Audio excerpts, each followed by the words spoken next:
Good morning. Thank you very much for coming for this seminar on the happiness revolution.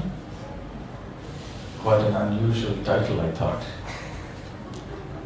But I want to reassure you that I haven't come with any guns, nor any swords, nor do I intend to do any rabble-rousing, fiery speeches,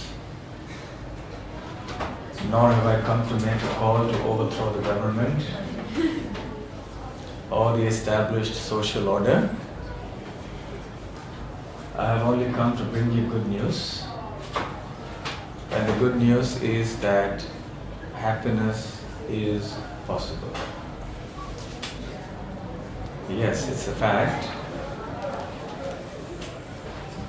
Universities are traditionally the places of revolutions.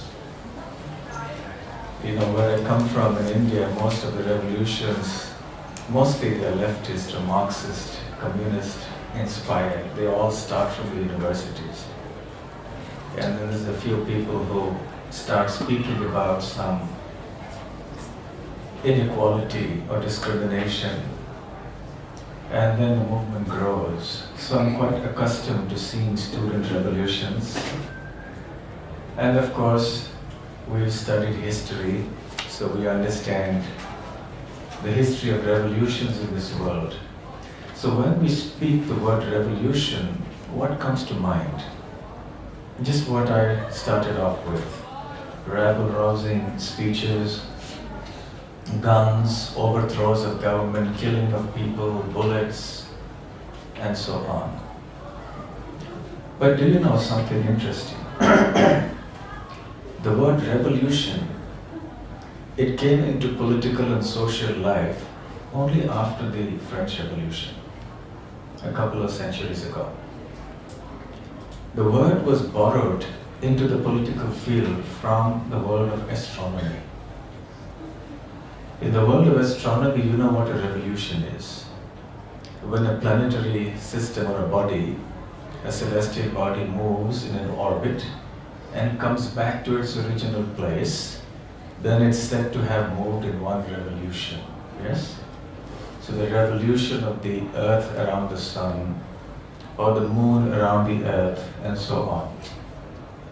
So ironically, a revolution means to go back to your former position, to go back to where you were before.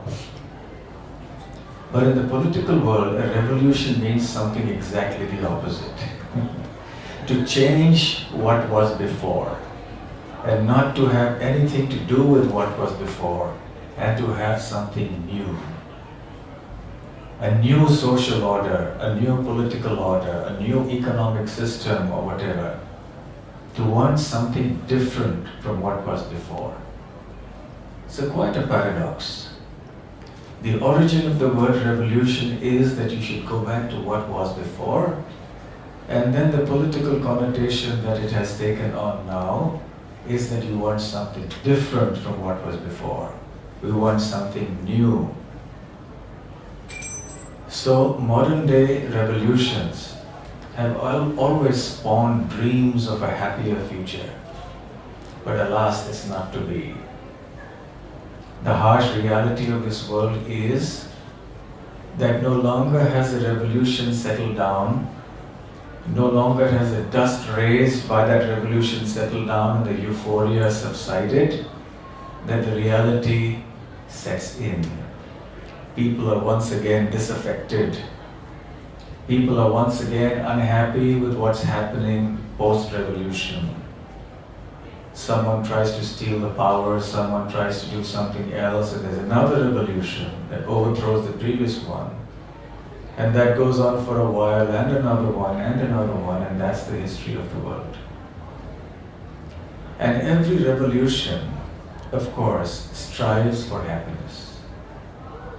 Whatever we may word it as, whether it's in the political field, the social field, or any field, ultimately revolutions start because people perceive they're unhappy, because they're exploited, discriminated against, or whatever. And because of these things, people feel they're unhappy. So revolutions are meant to make people happy. But unfortunately, it doesn't happen like that. So today, in this short talk, I'm going to utilize both these connotations of the word revolution. One meaning going back to our former position, going back to our original situation, and I'll clarify what I mean by that. And second,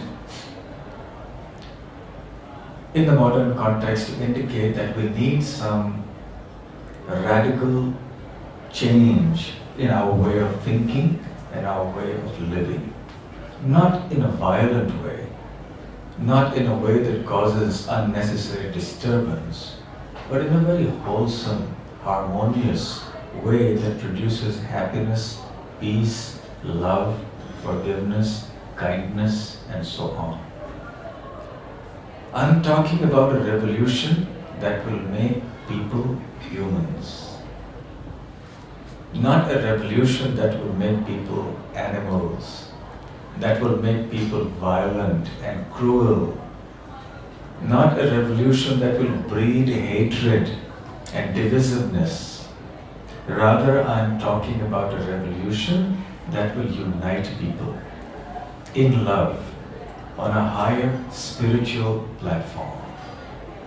And indeed, it's only on the spiritual platform that such a change or a revolution can truly bring happiness. Otherwise, the happiness of this world is illusory.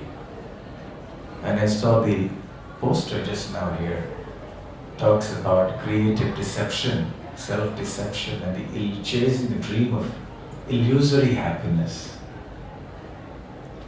So let me discuss something about what we mean by the word revolution in the context of going back to where we were.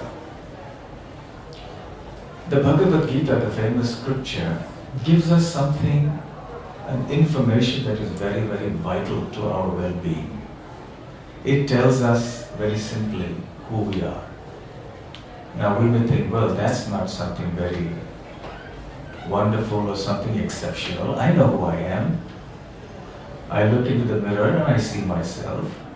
I have my identity cards and I have my passports and so on. I know who I am. But interestingly, this question has plagued philosophers from time immemorial. It will not be an exaggeration to say that this is perhaps the most important question you could ask yourself. The question being, who am I? And based on the answer to this question will emerge our conceptions of happiness in this world. And also whether we will actually be able to be happy with whatever conception of identity and happiness that we have.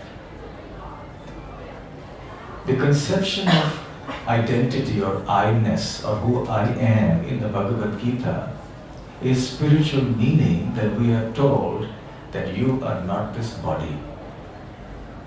You are the soul.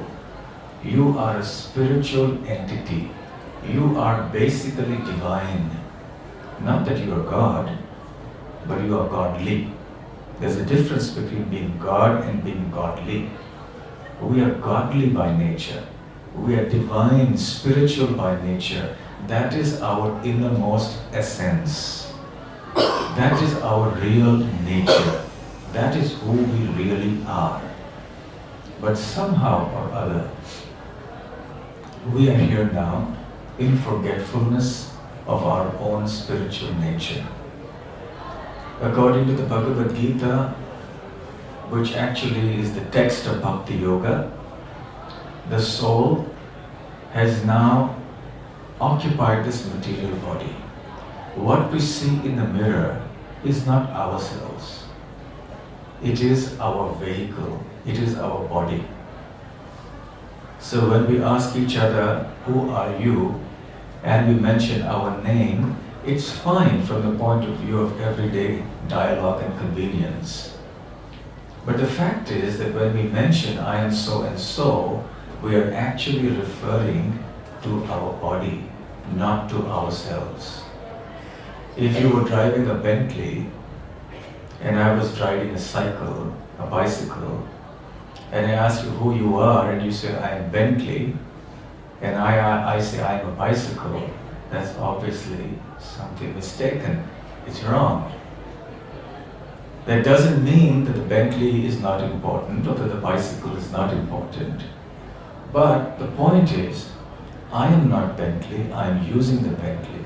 I am not the bicycle, I am using the bicycle. The Bentley or the bicycle are vehicles for me to achieve a certain goal. So when I do not remember who I am, I think of myself as this body that's made of flesh and blood and bones and so on. A body that constantly gives me trouble, difficulty, there's hunger, there's thirst, there's varieties of diseases and other problems that afflict this body. And when I think myself to be this body, then definitely happiness is something that becomes very difficult to achieve. It remains a very elusive proposition. We strive and strive and strive yet again for happiness, but it eludes our grasp. Because it is impossible to make this material body fully happy. What we call happiness is but the fleeting pleasures of this world, the fleeting pleasures of the flesh. We like to eat a good meal, makes us happy. We like to go to a good game of footy, it makes us happy for a while. But then we undergo the roller coaster ride of being sometimes happy, sometimes distressed, a little unhappy, a little happy, and life goes on like that. You know, when I was in school, in high school, we had this joke that I heard. We used to have a lot of these jokes about morons. I'm sure you have a lot of moron jokes too. And the question was, why was the moron banging his head on the wall? I still remember this, I was very young at that time. So why was the moron banging his head on the wall? And the answer was, because it felt so good when he stopped. The idea being that when you're banging your head, it aches, it pains. And then when you stop, it doesn't pain anymore. So you think, wow, this is so nice. I'm relieved. But the point is that if you hadn't banged your head in the first place, you would have been peaceful anyway. So what we consider happiness in this world is not really happiness. Rather, it is the absence of distress, or it is relief from misery. We do not really have a conception of positive, real happiness, of what we could call bliss. Who doesn't want to be happy? And even if you get this happiness, unfortunately, in this world, because this happiness pertains to the body, it lasts only for a few moments, a few minutes, a few hours. Your team is the world champion now, and the next year someone else is the world champion. And so we become despondent and morose. Whenever there's a World Cup competition and many teams participate, only one team wins. And there are dozens of other teams which don't win, which goes to show that the number of people unhappy is always greater than the number of people happy. Not everybody can win all the time. So the nature of happiness that pertains to this world or to this body is that it's fleeting, temporary, and not really satisfying. It doesn't satiate you. It doesn't make you feel completely at peace with yourself. This is because of our wrong conception of who we are.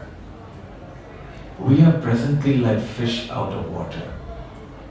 If you take a fish out of the water and you place it in a nice Bentley car or a Jaguar or whatever is the best car that you have in Australia, I don't know, and give it the most fashionable clothing, the latest electronic gadgets, and whatever other pleasures you can think of in life, do you think the fish will be happy? No. What does the fish need to be happy? All the fish needs is some water. You place the fish back in the water and the fish will be happy. That's all. If you do not give the fish water and you give it everything else in the world, the fish will still be unhappy. But if you give the fish water and just a little bit, a few worms and a few particles of food, the fish will be satisfied. So also in this world, when we deny or forget our spiritual position, our spiritual identity, and we try for happiness only on the platform of the body, then we are like that fish out of water. No matter how hard we may try, how ingeniously we may create ways for increasing and improving our happiness, we will not be happy. It is not possible. Just like for the fish, it is not possible to be happy outside the water. In other words, what I'm trying to say is, because we are essentially spiritual beings, it is only a spiritual atmosphere, it is only spiritual activity that can make us happy. Nothing else can make us happy. So we have to have a paradigm shift, a shift in our way of thinking, rethinking our attempts at enjoyment and happiness. The things that we have conventionally thought will produce happiness will not actually produce happiness, so we have to move elsewhere. We have to think about something else now. So we have to go back to our roots, our spiritual roots. We have to go back to remembering who we are. We come a full circle. That's the revolution. To go back where we were, what we are originally. I am a spirit soul. I am a divine spiritual entity. I am not this body. This is the first and most important revolution that we need for happiness. And as a result of this ideology of understanding who we are going to change our way of life, our pattern of thinking. So there will be a change in the entire social order and the way we look at things in life. So that's the other meaning of the word revolution, that people will change. And we will see a drastic reduction in all forms of negativity, like crime, hatred, and so on. Do you know that all divisions in this world, all problems in this world arise because of this body? It's based on this body. Not only do we suffer individually, but also collectively we divide each other. So as the white and the black and the browns and the yellows, this is Australia, this is Japanese, this is Chinese, this is America, this is Indian, this is so and so, we divide. This is male, this is female. This one is of this political party, that one is that political party. This one is rich, this one is poor, he's a have-not. We constantly divide the world. This one is a Christian, that one is a Muslim, this one is a Hindu. So when we think of ourselves in terms of this body, we will always divide each other. The world will stand divided. A divided world cannot be happy because there is no common platform for happiness. But when we stand united, then there is happiness. There is love, but not on the platform of the body.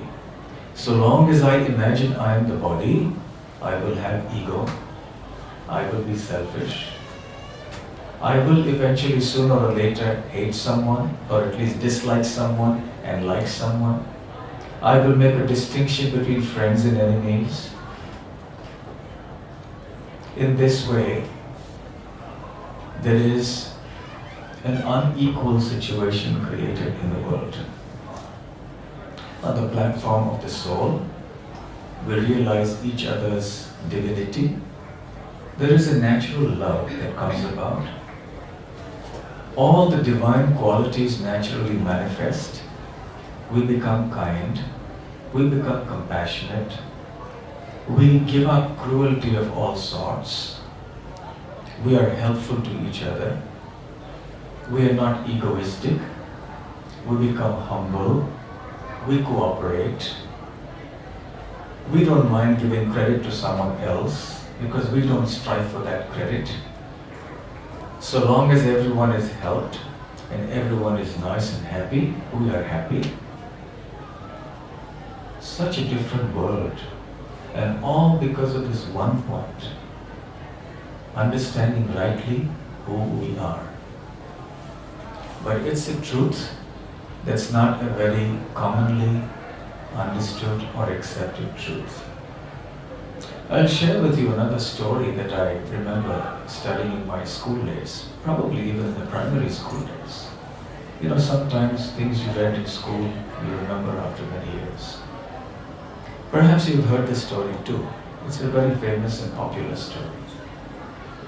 It's called The Emperor's New Clothes. One time there was an emperor, and he had a tailor who was quite expert in stitching. And he designed a new outfit for the emperor. And he was supposed to give it to the emperor on a certain day. Unfortunately, somehow or other, he couldn't finish it. And the emperor was known to be very temperamental. He had a nasty temper. So the tailor was really frightened. When the king summoned him and said, "So now, where's my new outfit?" The tailor was thinking, if I tell him it's not ready, he's going to be really upset with me. He may punish me, he may even kill me. So he began to think of a plan. And it was quite a bold and unusual plan. He said, "Yes, Your Highness, here is your dress." And he put his fingers like this as I'm putting them and said, "Here is your dress." There was nothing, it was just the air. So the emperor said, "What dress? I don't see any dress. It's just the air." "Your Highness, this is such a wonderful dress. Don't you see it? Just see the embroidery and see the shape and see the color and the texture." And then he went and put his two hands like this on the chest on the shoulders of the king and said, "Oh, this looks magnificent on you." And because he was such an eloquent speaker, a good salesman, the king actually started believing that, yeah, perhaps there is some nice outfit here. Maybe there's something wrong with my eyes. Maybe I'm not seeing things properly. And then he convinced the king that this outfit was really nice. So the king then took off his outfit, his existing clothes, and he wore the non-existent clothing, which he thought was existent. And he was only covered by the four directions. In other words, he didn't have any clothes on. And he decided that he would let the citizens of the country have a view of his wonderful clothes, because he thought that he was very well dressed. Maybe I don't see it, but everyone sees it. And when he was there in his full glory, the minister came in and he was shocked. He said, "Your Highness," he said, "don't you like my new clothing?" And the tailor was there looking at the mood of the king. The minister didn't dare to disturb his dream and to disturb his illusion. So he stammered and stuttered and said, "Yes, Your Highness, yeah, actually you have very wonderful clothes. It's a wonderful outfit." Then the second minister came in the same story, and the commander-in-chief of the army came in the same story, and soon everybody in the palace was praising the king's new outfit. And as the king paraded within the palace, everyone was saying, "What wonderful clothes! The tailor has done such a magnificent job." And then, to the horror of the ministers and the others in the palace, the king stepped out of the palace to walk on the streets. And he had not a stitch of clothing on, but he thought he was well dressed. And as he walked down, the ministers went ahead of him to make sure that everyone was praising, oh, what wonderful clothes the king has. And as he went down, the citizens, much to their shock, they were seeing the king coming down in this way, but they had no choice. They all appreciated the king's clothing. They said, oh, the king's wearing wonderful clothing. Unfortunately for the king, or fortunately, depending on the way you look at it, there was a little boy, about 6 or 7 years old, who also happened to be on the street. And as you know very well, the business of little children is to embarrass adults by saying all the wrong things at the wrong time. Because children by nature are very innocent, and in that innocence, being free from publicity, they just say what's there in their mind. They're not diplomatic. When you become an adult, you learn to become diplomatic. Then you think of one thing, you say another thing, and you mean a third thing. But a little child doesn't have to worry. He just speaks what's in his mind. So the little boy started jumping and dancing, saying, the king is naked, the king is naked, the king has no clothes. And everybody tried to hush up the little child. Hush, hush, child, stop, stop. But the boy wouldn't have anything to hear with all these things. He kept on jumping and saying, the king, the emperor has no clothes. And that's when the bubble burst for the emperor and he understood what had happened. Then I don't remember what happened after that, whether the emperor punished the tailor or what he did and so on. But the story is very instructive because it relates to an illusion that we're all living in. And everybody seems to be perpetuating and feeding that illusion. And what is that illusion? That I am this body. Yes, indeed, you are this body. The advertising tells us that. The shopping malls tell us that. Our friends tell us that. Everywhere you go, you see all these wonderful products designed to give you happiness. Just for your body. You are the body. Enjoy this body and you will be happy. But then you have a few uncomfortable statements coming out that say, no, you are not this body. You cannot be happy like this. And that is quite a revolutionary statement to make. When we tell people the things that you are seeking happiness in, that the whole world is seeking happiness in, those objects, those activities, those phenomena which you think will bring you happiness will actually not bring you happiness. It will actually bring you suffering, it will bring you unhappiness. The real happiness is when we realize our own spiritual nature. That is not to say that we deny the legitimate needs of the body. A spiritualist is also very practical.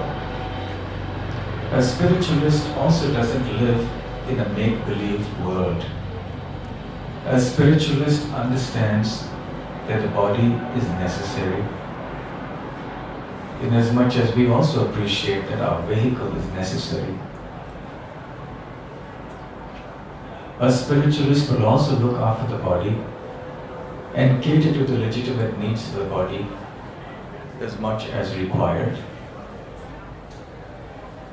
And therefore, the spiritualist living in the modern day and age would balance the needs of the body with the needs of the soul. Today, what's happened, unfortunately, is the balance has tilted completely towards looking after the body, but completely ignoring the needs of the soul. There was once an old lady who had a pet parrot. And she had her in a cage. And that cage was made of pure 24-karat gold. And every day she would clean that cage. She would polish it, wipe it. And every day she would spend hours to keep that cage clean and nice. But she would forget to feed the poor little parrot. So the parrot went hungry day after day. Eventually the parrot died. The cage was fine and shining, but she had forgotten to feed the parrot. The parrot is compared to the soul, the real you and the real me. The cage is like our body. No doubt the body needs to be taken care of. When you're sick, you need to be healed. When you're hungry, you need to eat. When you're thirsty, you need to drink water. When you're cold, you need to cover yourself up. When you're tired, you need rest. Yes, we have all these needs. And certainly we should do the needful. But should we make our situation like that of the poor little parrot, where we are so absorbed and indeed obsessed with fulfilling needs of the body that we forget the needs of our soul, as a result of which we can never actually be happy? And it's also a fact that there's no limit to what the body needs. You can go on and on and on and still not be happy. You can have all the things of the world and still not be happy. There was a poet, I remember, who had written a nice poem that if all the trees in the world were pens, if all the oceans, the water in all the oceans of the world was ink, and if the entire sky was paper, and you use these pens and all the ink to write all the desires you have in life on the paper of the sky, all the trees would get exhausted, the oceans would dry up, and there wouldn't be any space left in the sky, but our list of desires would not cease. It's a bit of a hyperbole, an exaggeration, but it makes the point well. The point is that when we are body-centered, when we think of our body as being the all in all, which is called the bodily conception of life, then there doesn't seem to be a limit to the things that we want. Do you know something? There is enough in this world for everyone's need.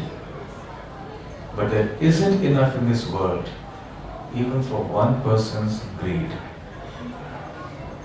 Isn't it? What do we need really? How much do we need to live happily? We don't need so much. We can eat only twice or thrice a day. Of course, there are people who can eat a lot. But still, how much can you eat? How much space do you need to live?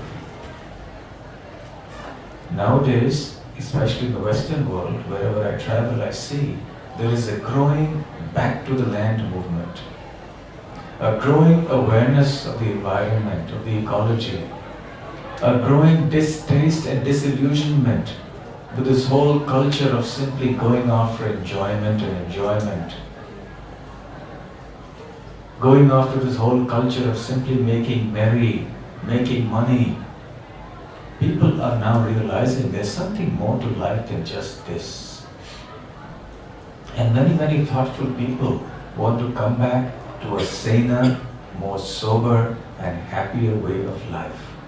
More in harmony with nature, more in harmony with God's creation, to live a godly life and to fulfill our spiritual potential. Yes, we all have this spiritual potential. It's dormant, it's latent within all of us. It only has to be revived. Spirituality is not an externally and artificially imposed thing upon us. It is our latent, dormant nature. It just has to be revived. That's all. Happiness is within us. It's not something you can find externally. In the Himalayas, there is a famous type of deer. It's called the musk deer. You've heard of the musk perfume, right? Very famous because of very strong fragrance.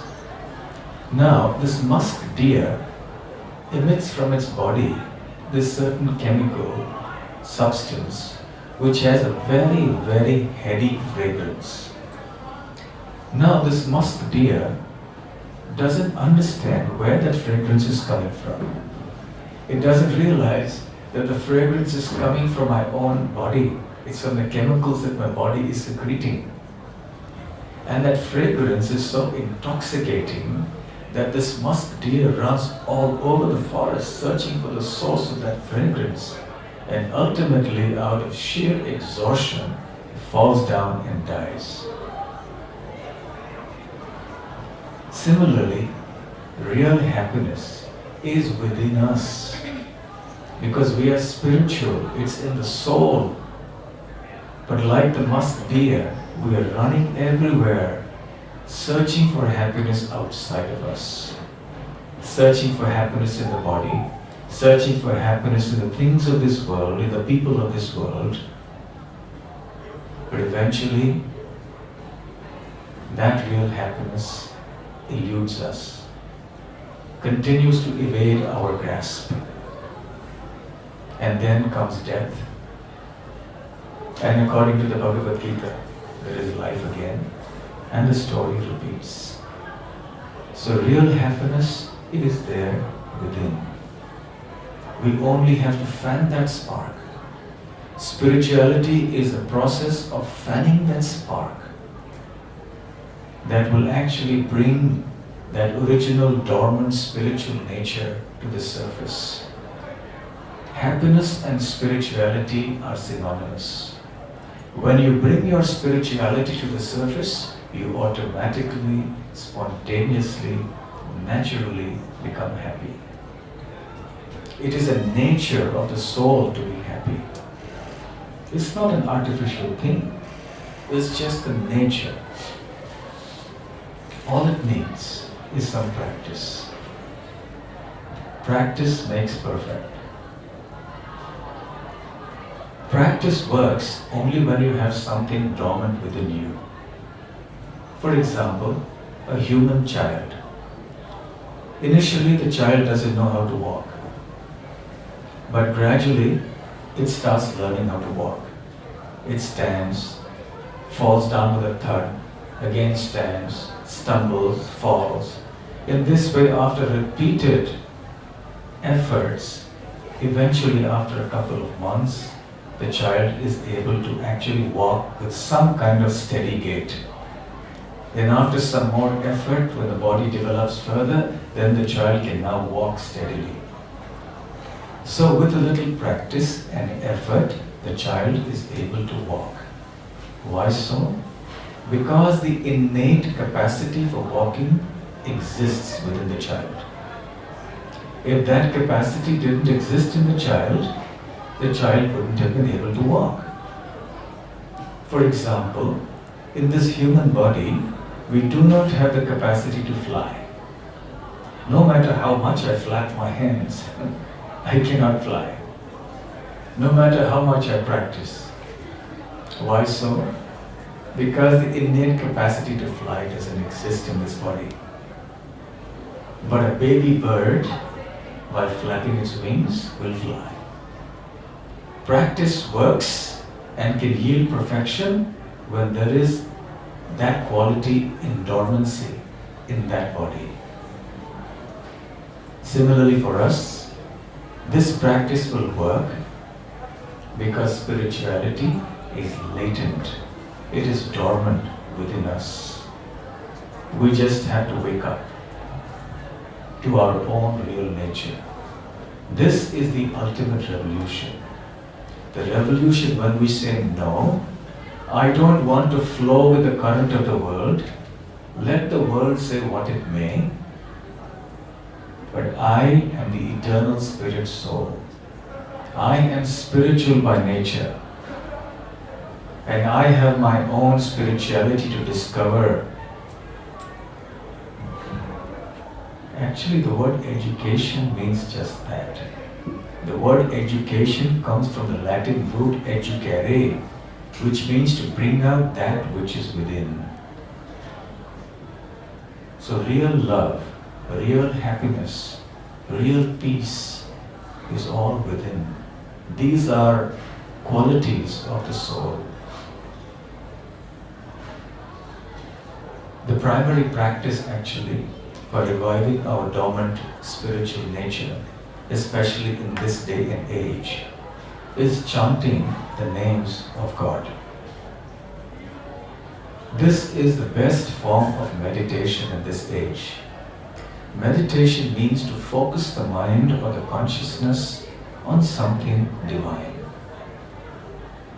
We can't focus the mind simply on ourselves. That kind of meditation will not be very effective because we don't exactly know what we are focusing on. But God and the names of God exist. Chanting the names of God are very, very uplifting and very enlivening. It's a non-sectarian process. Whatever your particular religious faith, you may chant according to that. Every religious faith has names of God. We also follow a certain tradition, and we have a process of mantra meditation. Meditation using mantra. Mantra is composed of two words, man and tra. Man means the mind, tra means to free from anxiety. So mantra is that by chanting which our mind becomes relieved from distress and which gives us real peace and happiness. So the mantra meditation involves chanting of these divine holy mantras. For example, the mantra Hare Krishna, Krishna Krishna, Hare Hare, Hare Rama, Rama Rama, Hare Hare. It works. We've been chanting it for decades, and I'm still doing it. But if I were chanting Coca-Cola, Pepsi-Cola, Coca-Cola, Pepsi-Cola, I'd get tired really soon. But this is something I've been chanting, and many others like me have been chanting for years and years, and we're not tired. We want to do more of it. That's the proof that it works and that it is spiritual. Try it. You have nothing to lose but your distress. Everything to gain. Be a revolutionary, but not a saber-rattling, gun-toting revolutionary, but a revolutionary who is musical, who chants the names of God, the Maha Mantra, with great devotion and joy. The path of Bhakti Yoga is very much linked to music. When music is connected to spirituality, the mix is a wonderful combination that uplifts the soul. And this is a kind of revolution that we want in the world. A world where everyone will come together regardless of caste, creed, gender, nationality, and so on. Just chant the holy names of the Lord, this mantra meditation practice, and see the world's divisions melt away. So we're going to have some practice of that mantra meditation now, immediately afterwards. I'm very thankful that you were patient enough to hear this lecture. Thank you for coming, and thank you for listening. Also, I'm very happy that these programs are going on here at the university. This is the time of your life, which is the best time. This is the time when your mind is fresh to receive new ideas. Your body is strong, your senses are strong, your intelligence is sharp, you're willing to do things in life. And it's the perfect time to be a spiritual revolutionary. Thank you very much. We'll have a few questions if there is time. Do we have time? If you have a couple of questions, I'll be happy to try to answer them. Naturally, please understand that this is just a very, very rough introduction that I have given. There is so much more to know. It's not possible to cover everything in just an introductory lecture. But the idea today was simply to give you some food for thought.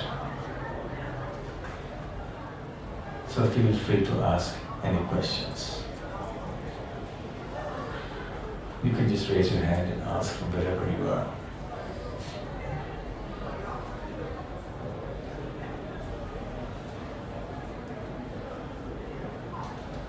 Yes. Is the ego part of having a body, or is it part of the soul? Can you say that again? Is your ego, is that connected to your body, or is that... Okay, that's a good question. The question is the ego part of the body or part of the soul? It's a really good question. You see, the word ego generally in this world has a negative connotation. When you say, oh, this person has ego, you're not praising that person. You're saying, oh, you don't like it, right? We don't like it when somebody is very egotistic, isn't it? So the word ego generally has this negative connotation. But truly speaking, the word ego means I. The sense of I-ness. Who am I? The I-ness is my ego. So there is something called the true ego, and there is also the false ego. The true ego, the true identity, the true me, the true you, is the spirit soul, the spiritual entity. There is also the false ego. When I start imagining myself to be this body, that's called the false ego. So I think myself to be something that I am not. So that's the false ego. So because of this fundamental misconception of thinking myself to be this body, all the other misconceptions develop from there. And all the other ego problems arise from there. Okay? Yes? Is everyone's true ego the same then? Is everyone's true ego the same? Yes. Spiritually, yes. But there is individuality. When we say that everyone's ego is the same, it doesn't mean that everyone thinks the same, every soul is identical in terms of propensities, no. In terms of qualities, everyone is the same. To give you a rough or a crude analogy, let's say everyone living in Australia, all citizens of Australia are the same in the eyes of law. But when you say that all the citizens are the same, you are not denying any diversity. There's someone who likes music and someone who doesn't like music, someone likes football, someone likes cricket. So there is variation, there is diversity. At the same time, everyone's the same. So every soul is the same. But because every soul is conscious, so then there is individuality. Individuality means that you think uniquely. You are you, and no one can be like you. Every one of us is a unique individual. So there is unity as a fundamental underlying unity in the sense that we are all spiritual, but there is a diversity because of individuality. Okay? Yes? So diversity isn't the fake ego. The diversity within you isn't the fake ego. It is the true ego. the diversity in us, is it because of the false ego or the true ego? Fundamentally because of the true ego, because we are individuals. But that true ego is falsely reflected through the body. So even in our misconception, we can have varieties. Right? Actually, to put it bluntly, it's like a kind of an intoxication. What happens when a person is intoxicated? He doesn't remember who he is, right? So there's someone who's intoxicated, then he may say, well, I'm Napoleon. Someone may say, well, I'm Stalin. And the third one may say, I'm Hitler. So all are in some form of misconception, but even in that misconception there is a variety. So also in the bodily conception of life, we have all these different varieties of misconceptions. But fundamentally, yes, we are all unique individuals who are spiritual. Any other question? Thank you, good questions.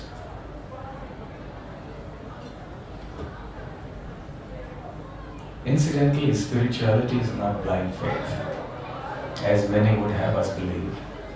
Spirituality is also a deep science. It also involves questioning, understanding.